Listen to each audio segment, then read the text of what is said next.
Russian oil surpasses the Western price cap as Urals crude reaches over $60 per barrel, based on data from Argus. This breach of the $60 price cap, set by the EU and G7 countries, is the first since its implementation, aimed at restricting Moscow's oil exports. On July 12, the spot price of Urals crude reached $60.18, while cargoes loaded in Primorsk and Novorossiysk hit $60.78 per barrel, as reported by Argus Media. Since last December, a price cap imposed on Russian oil by the EU, G7, and allied countries prohibits Western shipping, insurance, and reinsurance companies from handling Russian cargoes unless they are sold at or below the specified price. A similar restriction was introduced in February for Russian petroleum product exports.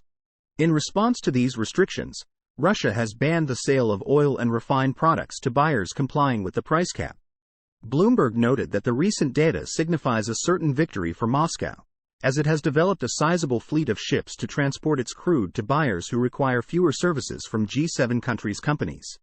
The breach of the Urals crude price cap is a setback for Europe and the US, who designed the policy to ensure sufficient oil supply to the global economy while limiting profits for Russia, according to the outlet. Meanwhile, Indian refineries are anticipating banking difficulties regarding payments for Russian oil, with some Indian buyers relying on Western services for insurance. India and China have become key buyers of Russian crude after other customers turned away due to Western sanctions. According to oil industry sources cited by Bloomberg, Indian banks have been cautious in recent months, fearing sanctions and requiring refiners to demonstrate that the free onboard price of their cargo is below $60 to proceed with payment.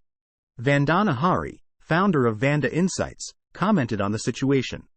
An executive from an Indian refinery stated that purchases of Urals crude for July loading could now be priced above the cap, and the company may consider switching from US dollars to other currencies for payments.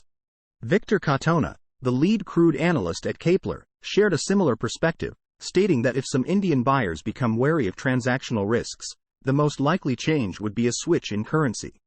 He believes that Russian oil will continue to flow to India unhindered, as it is predominantly insured by non-Western providers and primarily transported on Russia's own fleet.